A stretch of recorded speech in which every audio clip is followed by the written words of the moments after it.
तो last session में हमने बात की थी कि कॉम्पटन इफेक्ट होता क्या है, और हमने वहां पर एग्जैक्टली ये प्रूव किया था कि कॉम्पटन इफेक्ट में लाइट की पार्टिकल नेचर होती है। अगर हम लाइट की वेव नेचर अप्लाई करें कॉम्पटन इफेक्ट को एक्सप्लेन करने के लिए तो वो फेल हो जाएगी वहां पर। इसलिए हमने कहा था कि लाइट जो है वो हमने एज्यूम किया था कि लाइट जो है वो consisting of many number of particles जो कि ट्रैवल कर रहे हैं, उन्हें हम फोटॉन्स कहते हैं। फोटॉन्स के पास एनर्जी होती है, फोटॉन्स के पास मोमेंटम होता है।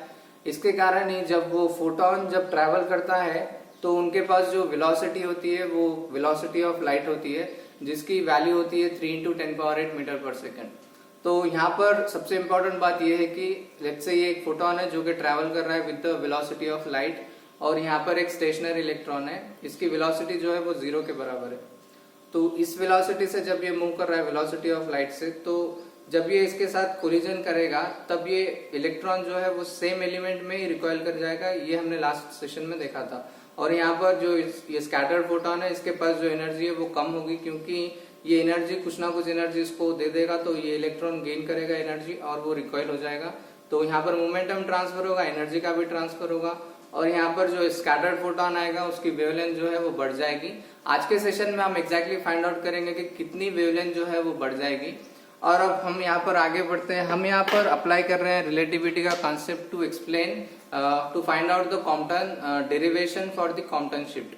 तो हम देखते हैं यहाँ पे सबसे पहले कि जो हमारा एक्सरे है जब वो मूव कर रहा है with the speed of light, जब ये इलेक्ट्रॉन को मूव हिट करेगा तब जो इलेक्ट्रॉन की स्पीड होगी या फिर वेलोसिटी होगी वो ऑलमोस्ट स्पीड ऑफ लाइट के बराबर हो जाएगी या फिर वेलोसिटी ऑफ लाइट के बराबर हो जाएगी, जिसकी वैल्यू होगी नियरली इक्वल्स टू 3 × 10⁸ मीटर पर सेकंड। तो हम देख सकते हैं कि हमारे पास जो फोटोन है उसकी वेलोसिटी एग्जैक्टली इतनी होती है, लेकिन जो इलेक्ट्रॉन की वेलोसिटी है वो इसके आसपास की वेलोसिटी होगी, लेकिन एग्जैक्टली उतनी ही नहीं होगी। तो हम यहाँ पर रिलेटिविटी के कॉन्सेप्ट से देख सकते हैं कि जो वेरिएशन ऑफ मास होगा विद चेंजिंग द वेलोसिटी, जो कि m = m0/√1 - v²/c² के बराबर होगा।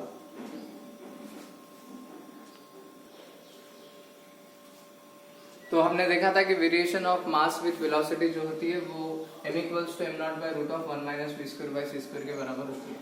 अब हम देखेंगे कि total energy of the electron वो हम लिखेंगे total energy is equals to kinetic energy of the electron plus rest mass of the electron और c², जो कि रेस्ट मास एनर्जी कहते हैं हम इसे। तो हम यहाँ पर लिखेंगे E is equals to mc²। अगर हम यहाँ पर सब्सटीट्यूट कर दे तो mc² = k + m0c²। अब हम यहाँ पर क्या करेंगे कि जो m = m0/√1 - v²/c² है वो ये m के प्लेस में हम पुट कर दे तो हमें मिलेगा m0c²/√1 - v²/c² which is equals to k + m0c²। तो अब यहाँ पर से हम k की वैल्यू फाइंड आउट कर सकते हैं kinetic energy of the electron, जो कि k = मैं लिख रहा हूँ m0c² - m0c², यहाँ पर अंडर आएगा 1 - v²/c²। अब यहाँ पर से हम लेंगे कॉमन m0c² को, तो m0c² अगर कॉमन ले हम तो यहाँ पर बचे हुए टर्म्स जो है 1 - v²/c² -1।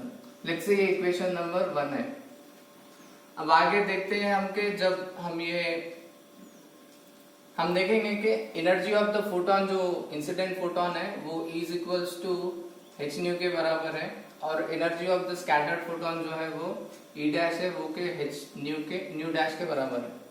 Momentum of the photon भी हम फाइंड आउट कर सकते हैं। P = मैं डायरेक्टली लिख रहा हूँ यहाँ पर h/λ फॉर इंसिडेंट फोटोन, और P' = h/λ' for the scattered photon. हमें पता है ये रिलेशन E = Pc, जहां से हम लिख सकते हैं P = E/c। वहां से हम ये लिखेंगे कि E = hν/c, और यहाँ से ν अगर हम पुट कर दे c/λ तो hc/λ × c, जो कि कैंसिल हो जाएगा। फाइनली हमें जो मोमेंटम की टर्म मिलेगी वो h/λ के बराबर होगी।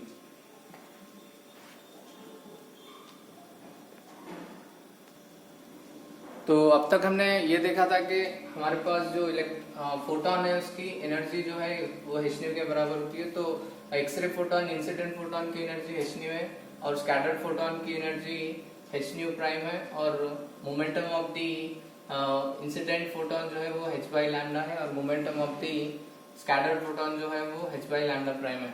अब हम कंजर्वेशन ऑफ एनर्जी अप्लाई करेंगे जो कि है h nu equals to h nu dash plus k। तो यहाँ पर एग्जैक्टली ये थिंग देखिए, आपके जो फोटोन है हमारा इंसिडेंट फोटोन, उसकी एनर्जी h nu है और स्कैटर्ड फोटोन की एनर्जी जो है वो h nu डैश है।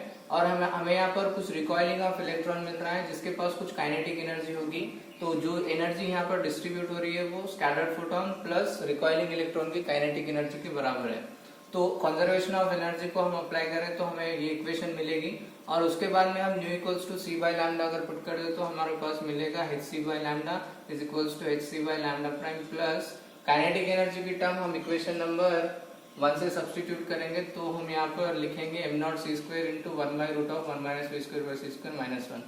अब ये इक्वेशन को हम क्या करेंगे, हम इसे डिवाइड करेंगे विद सी और रीअरेंज करेंगे। देखिए पहले अगर हम इसे डिवाइड करते हैं तो हमें मिलती है term h by lambda, c cancel हो जाएगा, h by lambda prime plus m naught c into 1 by root of 1 minus v square by c square minus 1। तो यहाँ पर देखिए ये टर्म को अगर हम इनर मल्टीप्लीकेशन अगर कर दें अंदर तो हमें मिलेगा एम नॉट सी यहाँ पर रहेगा और माइनस एम नॉट सी यहाँ पर रहेगा। माइनस एम नॉट सी को अगर हम लेफ्ट हैंड साइड पर लेकर जाए तो वो प्लस एम नॉट सी होगा, वो हमने यहाँ लिखा है। और ये h बाई लैम्डा प्राइम यहाँ पे बचेगा तो वो हम यहाँ पर माइनस में लिख देंगे। राइट हैंड साइड में अगर हम अब देखेंगे स्क्वेयरिंग अगर हम करें बोथ साइड्स तो राइट हैंड साइड में मिलेगा हमें term m naught square c square by 1 minus v square by c square.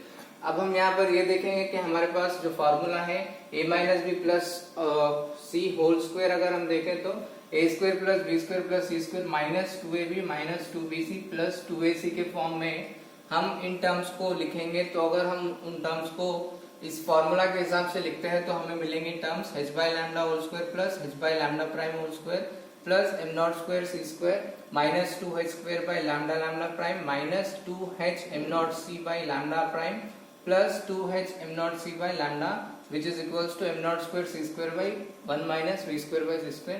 let's say ये equation number 2 है। तो अब हम अप्लाई करेंगे conservation of momentum along x and along y axis. उससे पहले हम फाइंड आउट करेंगे कि momentum of the recoiling electron कितनी होती है। p इज इक्वल्स टू हम यहाँ लिख सकते हैं mv। तो variation of mass with velocity का अगर कंसेप्ट हम अप्लाई करें यहाँ पर तो m की वैल्यू हो जाएगी m nought by 1 minus v square by c square whole power 1 by 2 into v जो कि momentum of the recoiled electron होगी। तो यहाँ पर px और p कंपोनेंट py कंपोनेंट्स हम फाइंड आउट कर सकते हैं मोमेंटम के अलोंग x एक्सिस और y एक्सिस।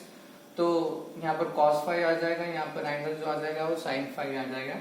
तो यहाँ पर conservation of momentum along x axis और y एक्सिस अगर हम अप्लाई करें तो इनिशियल फोटोन की मोमेंटम जो थी वो h बाई लैम्डा और जो हॉरिजॉन्टल कंपोनेंट या फिर x कंपोनेंट हम कह लें मोमेंटम का स्कैटर्ड फोटोन का तो वो h by lambda prime cos theta के बराबर होगा plus momentum of the recoiled electron in x axis वो हो जाएगी m not v by root of 1 minus v square by c square into cos phi. अगर हम इस इक्वेशन को रीअरेंज करें, ये जो टर्म है वो लेफ्ट साइड को लेकर जाएं और स्क्वेयरिंग ऑन बोथ साइड्स करें तो हमें ये टर्म्स मिल जाएंगे h by lambda whole square plus h by lambda prime whole square into cos square theta minus 2h square cos theta by lambda lambda prime which is equals to m nought square v square by 1 minus v square by c square into cos square phi. यहाँ पर conservation of momentum along y axis में अगर हम देखें तो initially यहाँ पर y axis में कोई मोमेंटम नहीं है, उसके हिसाब से यहाँ पर हम 0 लिख रहे हैं। तो y एक्सिस की मोमेंटम होगी फॉर स्कैटर्ड फोटोन जो है वो h by lambda prime into sin theta होगी और यहाँ पर जो रिक्वायर्ड इलेक्ट्रॉन है उसकी निगेटिव y एक्सिस में मोमेंटम होगी जो कि इक्वल होगी minus of m not v by root of 1 minus v square by c square into sin phi. तो यहाँ पर ये इक्वेशन को अगर हम रीअरेंज करें तो हमें मिलेगी ये term h by lambda lambda prime whole square into sin square phi. हम यहाँ पर स्क्वायर भी कर रहे हैं तो m nought square v square by 1 minus v square by c square into sin square phi. तो यहाँ पर हम एग्जैक्टली ये करेंगे कि यहाँ पर cos स्क्वायर थीटा है, यहाँ पर sin स्क्वायर थीटा है और यहाँ पर भी cos स्क्वायर फाई है और sin स्क्वायर फाई है। तो हम इन दोनों इक्वेशन को ऐड कर देते हैं। ऐड अगर करेंगे तो ये टर्म एज इट इज ही रहेगी, लेकिन ये टर्म में हमें cos square theta plus sin square theta मिलेगा या फिर sin square theta plus cos square theta, उसकी वैल्यू जो है वो 1 आ जाएगी। तो हमें मिलेगी ये term h by lambda prime whole square minus 2h square cos theta by lambda lambda prime as it is ही रहेगा। राइट हैंड साइड में हमें sin square phi plus cos square phi की वैल्यू 1 होगी तो हमें एक टर्म मिलेगी जो कि m nought square v square by 1 minus v square by c square. ये इक्वेशन नंबर 3 है। तो हमने अब तक फाइंड आउट किया था कि कंजर्वेशन ऑफ मोमेंटम और अलोंग एक्स एक्सिस और वाई एक्सिस को अप्लाई करके हमने इक्वेशन निकाली थी जो कि इक्वेशन नंबर 3 थी। तो हम इक्वेशन नंबर 2 को अब लेंगे और वहां से हम इक्वेशन 2 को रीअरेंज करेंगे और उसके बाद में हम इक्वेशन 4-3 करेंगे तो हमें एक कॉम्पटन शिफ्ट आएगी। वही हमारा लास्ट पार्ट होगा इस सेशन का। तो यहाँ पर देखिए हमें इक्वेशन नंबर 2 से लिख सकते हैं h by lambda whole square plus h by lambda prime whole square plus m nought square c square minus 2h square by lambda lambda prime minus 2h m nought c by lambda prime plus 2h m nought c by lambda which is equals to m nought square c square by 1 minus v square by c square. अब यहाँ पर हम एक काम करेंगे, ये जो minus 2h m nought c है उसको अगर हम कॉमन ले तो हमें रिमेनिंग टर्म जो बच जाएगी 1 by lambda prime minus 1 by lambda, तो वो हम यहाँ पर लिखेंगे। बाकी के टर्म्स एज इट इज ही है, अब एक बार ठीक से देख लीजिए। और उसके बाद में से जो है हम ये 4 इक्वेशन -3 करेंगे, जो ये इक्वेशन 4 है उससे -3 करेंगे तो हम यहाँ पर ये दो टर्म्स जो है वो कैंसिल कर देंगे, ये दो टर्म और ये दो टर्म्स कैंसिल कर देंगे। बाकी के रिमेनिंग टर्म्स जो है वो लिखेंगे हम m nought square c square minus 2h square by lambda lambda prime. और यहाँ पर ये कॉमन टर्म देखिए आप minus 2h square by lambda lambda prime अगर हम कॉमन ले तो हमें इनर ब्रैकेट में बच जाएगा 1 माइनस कॉस थीटा। और यहाँ पर ये जो टर्म है इसमें minus 2h m nought c lambda minus यहाँ पर देखिए lambda minus lambda prime divided by में लैम्डा लैम्डा प्राइम। तो उसके बाद में यहाँ पर राइट हैंड साइड में हम क्या करेंगे, m नॉट स्क्वायर को कॉमन लेंगे और उसके बाद में यहाँ पर जो वैल्यू है हमारे पास यहाँ पर c स्क्वायर है, यहाँ पर v स्क्वायर है, तो 4-3 में c square minus v square आएगा। तो डिनोमिनेटर की जो वैल्यू है उसे हम करेंगे c square minus v square by c square, क्योंकि यहाँ पर डिनोमिनेटर की वैल्यू हम यहाँ लिख देंगे और नीचे डिवाइडेड बाय में बच जाएगा c स्क्वायर। तो ये दो वैल्यूज कट होके हमें मिलेगा m nought square c square, तो हम यहाँ पर लिखेंगे। और लेफ्ट हैंड साइड में ऑलरेडी हमारे पास m nought square c square है, तो ये दो वैल्यूज हम कैंसिल कर देंगे। फाइनली हमें ये दो वैल्यूज मिलेंगे, जो दो वैल्यूज है वो हम यहाँ पर लिखते हैं और कुछ टर्म्स जो है वो कैंसिल हो जाएंगे। यहाँ पर जैसे कि h स्क्वायर है, यहाँ पर h है, 2 है कैंसिल हो जाएगा, माइनस माइनस साइन जो है वो प्लस हो जाएगा और यहाँ पर lambda lambda prime lambda prime cancel हो जाएगा। बचा हुआ टर्म जो है lambda prime minus lambda which is equals to h by m nought c मिलेगा हमें। ये जो टर्म है वो हम लेफ्ट हैंड साइड में भिजा देंगे, तो h by m nought c यहाँ पर h एक बच जाएगा, तो h by m nought c into 1 minus cos theta हमें जो टर्म मिलेगा उसे ही हम बोलते हैं कॉम्पटन शिफ्ट। इसे हम डेल्टा लैम्डा से डिनोट करते हैं। और जो h by m nought c की वैल्यूज अगर हम यहाँ पर पुट कर दें, h की वैल्यू प्लैंक्स कांस्टेंट की वैल्यू होती है, m नॉट जो है वो मास ऑफ द इलेक्ट्रॉन होगा और उसके बाद में c जो है वो वेलोसिटी ऑफ लाइट है। तो अगर हम ये वैल्यूज पुट कर दें तो हमें कॉम्पटन वेवलेंथ मिलेगी जिसकी वैल्यू होगी 0.0243 एंगस्ट्रॉम के बराबर। तो हमने एग्जैक्टली यहाँ पर ये फाइंड आउट किया है कि कॉम्पटन शिफ्ट कितनी होती है और कॉम्पटन वेवलेंथ कितनी हम फाइंड आउट कर सकते हैं, वो चीजें हमने इस सेशन में देख ली है।